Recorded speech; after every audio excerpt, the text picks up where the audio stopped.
creepy alone, sleeping in the car horror stories. The highway stretched endlessly, a dark ribbon winding through the empty countryside. Jasmine, a 27-year-old journalist, had spent the day capturing photographs of remote landscapes. It was supposed to be a simple assignment, but now it was far from that. Her car's headlights were dim, barely piercing the suffocating blackness ahead. The surrounding woods loomed, tall and menacing, their jagged shapes clawing at the night sky. She glanced at her fuel gauge. It blinked, angrily. Nearly empty. Jasmine exhaled, her breath shaky, her hands gripping the steering wheel tighter than she realized. "Come on, just a bit further," she whispered to herself. But the road stretched on, unyielding, and her gut told her there was no gas station ahead. Her eyes darted to the clearing on her right, a small patch of gravel tucked beneath the towering pines. She swallowed hard. "I'll just stop for a bit, rest. Then I'll figure it out." Her voice sounded foreign, even to her. Reluctantly, Jasmine turned into the clearing. The tires crunched against the gravel, the sound unnervingly loud in the oppressive silence. Shutting off the engine, she reclined her seat and pulled her jacket tighter. "I'll be fine," she muttered. "Just a quick nap." The darkness pressed against the windows as if the night itself was watching her, and slowly her heavy eyelids began to close. She woke to a noise, tap. Her heart jolted, thudding painfully in her chest. She sat up, her eyes scanning the darkened interior of the car. Silence. The clock on the dashboard blinked. 2:07 a.m. She rubbed her face, forcing herself to take a deep breath. "Just the wind," she whispered, though her voice trembled. Then she heard it again. Tap, tap, tap. This time her stomach twisted. The sound wasn't random, it was deliberate, and it was coming from the back of the car. Her pulse quickened as she glanced at the rearview mirror. The glass was fogged with condensation, obscuring her view. She hesitated, then reached for her flashlight, its beam trembling in her unsteady hands. "Just look," she whispered, her voice barely audible. She twisted in her seat, shining the flashlight toward the back window. Nothing. Her breath came faster, each exhale clouding the glass. She turned the flashlight off, hoping the darkness would somehow protect her. Minutes ticked by, agonizingly slow. The silence was deafening. Then the car rocked. Once. Her breath hitched. She froze, gripping the edges of her seat. The car rocked again, harder this time. "Who's there?" Jasmine's voice cracked, her fear spilling into the night. No response. The car fell still again, the silence more suffocating than before. Summoning every ounce of courage she had, Jasmine turned the ignition. The engine sputtered to life, and the headlights bathed the clearing in an eerie glow. Her eyes darted everywhere, scanning for movement, for a shadow, for anything. But the clearing was empty. Her chest heaved as she whispered, "It's nothing. Just go." She shifted into reverse, the tires crunching as the car rolled back onto the highway. The open road offered no comfort. Her hands trembled on the wheel, her eyes darting to the rearview mirror every few seconds. "Get a grip, Jasmine," she muttered. "It's all in your head." But then, she heard it. A sound so faint it was almost imperceptible. A whisper. Low. Guttural. Her stomach dropped as icy dread clawed its way up her spine. The sound wasn't coming from outside the car. It was coming from the back seat. Her breath caught in her throat as she adjusted the mirror. At first, she saw only darkness, but then a shape, a figure. It was sitting there, distorted, its head tilted unnaturally as though studying her. Her scream ripped through the silence as she slammed on the brakes. The car skidded to a halt, and Jasmine fumbled with the door handle, throwing herself out into the cold night. She stumbled onto the road, her knees buckling beneath her. Turning, she faced the car. The headlights illuminated the empty back seat. Nothing was there. Tears streamed down her face as she clutched her chest, gasping for air. Every nerve in her body screamed for her to run, but her legs felt paralyzed. And then, the whisper returned. "Leave." It was louder now, reverberating in her skull. "Leave." She stumbled back, her flashlight trembling in her hands. The voice seemed to echo from every direction. Then, from the corner of her eye, she saw it. A shadow, emerging from the forest. It moved slowly, deliberately, its form shifting with the fog. Jasmine's breath came in shallow gasps as she backed away, her heart pounding so hard she thought it might burst. "What do you want?" she screamed, her voice cracking. The shadow didn't respond. It stopped at the edge of the clearing, watching her. "Leave." The word boomed, shaking her to her core. Jasmine didn't hesitate. She turned and ran, her flashlight bouncing wildly as she fled down the road. When she finally reached a gas station miles away, she collapsed against the counter, her hands shaking uncontrollably. "You okay, miss?" the attendant asked, his voice filled with concern. She nodded weakly, though words escaped her. As she filled her tank, her gaze drifted to the dusty rear window. Her heart stopped. Scrawled in the dirt, as though traced by an unseen hand, were the words, "You were warned. This is most terrifying. Alone." Sleeping in the car horror story number 2. The highway stretched endlessly into the darkness, a void swallowing the faint beams of Nicola's headlights. She had been driving for hours, her body aching from the stiffness of the wheel and her eyelids heavy with the weight of exhaustion.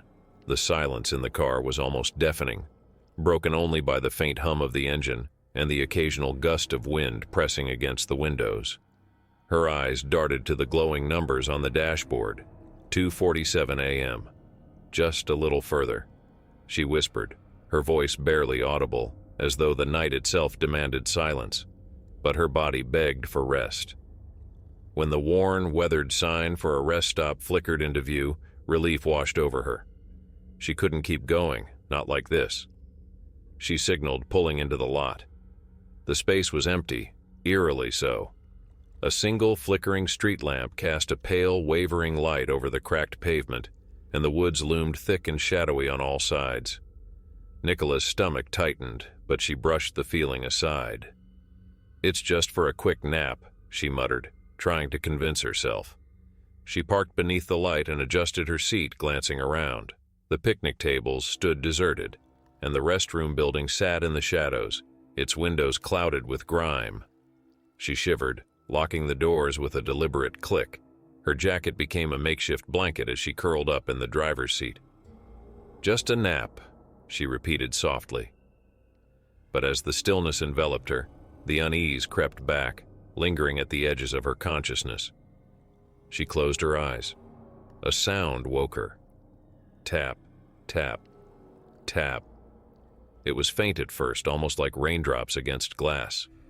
Nicola's eyes fluttered open, her heart beating faster than it should. She sat up, disoriented, her breath fogging the windshield. Her eyes scanned the darkness outside, the street lamp's light barely penetrating the surrounding void. The sound had stopped. "It's nothing," she whispered, trying to calm herself. But as she settled back into the seat, it came again. Tap, tap, tap. This time it was deliberate, purposeful. Her breath caught in her throat. The sound was coming from the passenger side window. Slowly, hesitantly, she turned her head. Her eyes widened. A faint handprint, small and smudged, was pressed against the fogged glass, as if someone had been standing there watching her. Her heart thundered in her chest. No, it's not possible," she muttered, reaching for her phone with trembling hands. She flicked on the flashlight and pointed it toward the window. The beam illuminated. Nothing. No one. The handprint, however, lingered, fading slowly into the condensation. Nicola's breathing quickened. She scanned the empty lot again, her mind racing with explanations. Maybe it had been there before. Maybe she hadn't noticed. But deep down, she didn't believe it. Minutes passed, each one stretching unbearably long. The car was suffocatingly silent. Nicola gripped her phone, her knuckles white. She told herself she was imagining things. It was just her mind playing tricks on her, wasn't it? Just as her pulse began to steady, she heard it again. Tap, tap. This time it came from the rear window. She froze, every muscle in her body locked with fear. Slowly, she turned, shining the flashlight toward the back seat. The beam cut through the darkness, illuminating nothing. The back seat was empty, but the tapping didn't stop. It grew louder, more insistent. Tap, tap, tap. "Who's there?" Nicola's voice cracked as she yelled, her panic spilling over. No answer. The sound stopped. The sudden silence was deafening, pressing in on her from all sides. Nicola's breath came in short gasps as she tried to gather her thoughts. "Just leave," she whispered to herself. Her trembling hands reached for the keys. She turned them in the ignition. The engine sputtered. Her stomach dropped. She tried again. Nothing. Before she could process the rising terror, the tapping resumed, this time from every window. It was relentless, chaotic, echoing in the confined space of the car. Nicola screamed, her hands clamping over her ears as she tried to block it out. "Stop, please, stop!" she yelled, tears streaming down her face. And just as abruptly as it began, it stopped. She sat in the oppressive silence, shaking, her sobs the only sound. Then she noticed it, a figure standing just beyond the street lamp's light. Nicola froze, her gaze locked on the shadow. It was tall and motionless, its outline barely discernible against the darkness. Her mind screamed at her to move, but her body refused to obey. The figure didn't move, didn't make a sound. It was as though it was waiting for her. Finally, her instincts kicked in. She turned the key one last time, and the engine roared to life. Relief surged through her as she threw the car into reverse and sped out of the lot, gravel spraying behind her. As she hit the highway, she glanced in the rearview mirror. The figure was gone. Nicola's hands gripped the wheel so tightly they ached. She kept glancing at the mirror, expecting to see the figure chasing her, but the road remained empty. She tried to calm herself, taking deep breaths. "It's over," she whispered, as though saying it aloud would make it true. Her heart had just begun to slow when she saw him. He stood by the side of the road, his gaunt figure illuminated by her headlights as she sped past. Nicola's scream tore through the car. She pressed the gas pedal to the floor, her car surging forward. "How? How is he here?" she cried, her voice trembling with terror. The man's hollow eyes followed her, glowing faintly in the darkness. Minutes blurred into miles as Nicola drove, her vision clouded with tears. She didn't know where she was going, she only knew she had to get away. When she spotted a gas station ahead, brightly lit and seemingly safe, relief flooded her. She pulled into the lot and stumbled inside, barely able to stand. The attendant looked up, startled by her disheveled appearance. "Someone's following me," she gasped, her voice shaky. "Please, you have to help me." The attendant frowned. "Miss, I haven't seen anyone all night."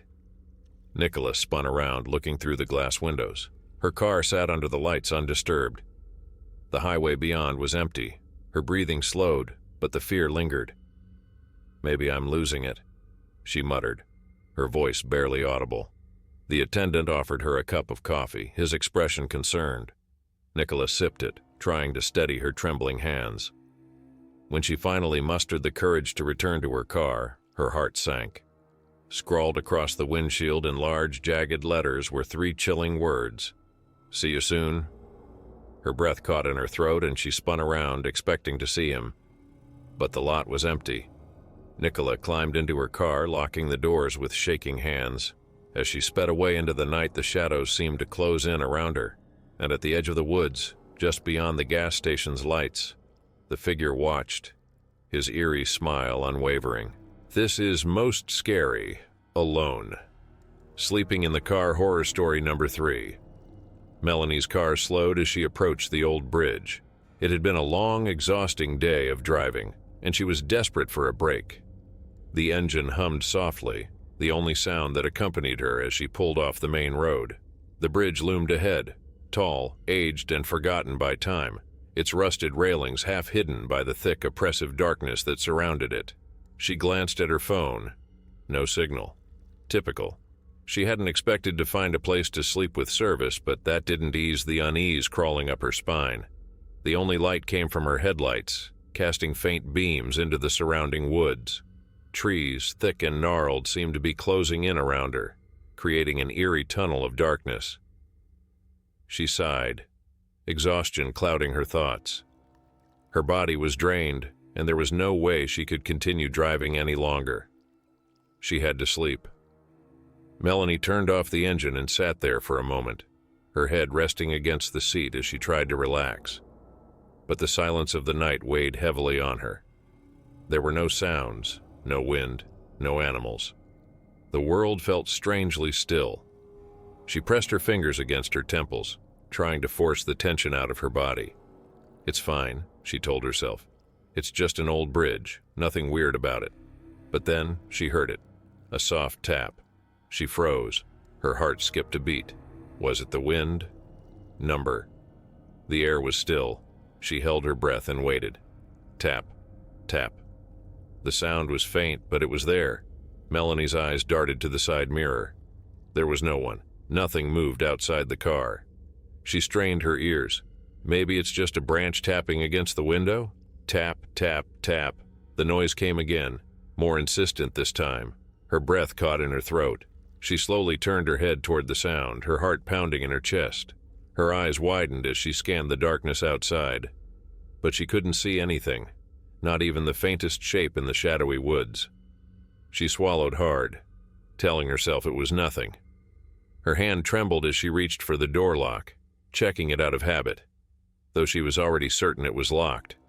There was no way anyone could have gotten close without her noticing. Tap, tap, tap. The sound came again, louder.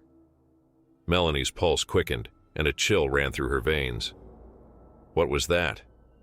Her hands gripped the steering wheel, knuckles white. She turned her head again, searching the woods outside. There was nothing. I'm just being paranoid. It's fine, she thought, but the words didn't settle her unease. Her eyes darted back to the rearview mirror, and that's when she saw it. A faint figure, standing near the back of the car. Her breath hitched. She blinked, her mind desperately trying to make sense of what she was seeing. Was it a person? A shadow? Number? No, it couldn't be. The figure didn't move. It was too still, too unnatural. Just standing there, hidden in the darkness, watching. Her heart raced. She had to leave. Now her hand scrambled for the keys, but in her panic they slipped out of reach. She cursed under her breath, leaning down to grab them from the floor. Hurry.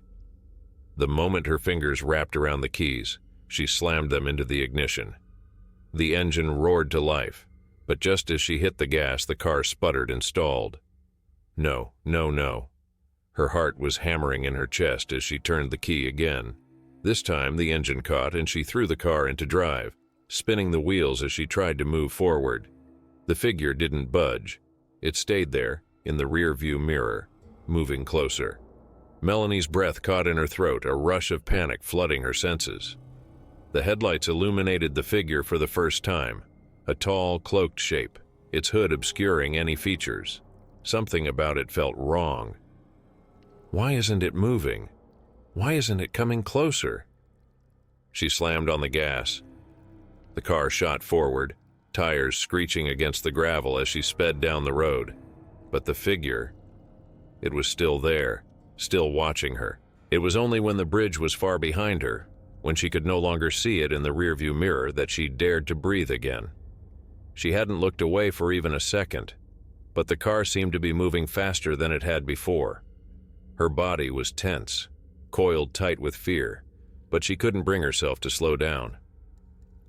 You're fine, she told herself. It was nothing. It was just some figment of your imagination.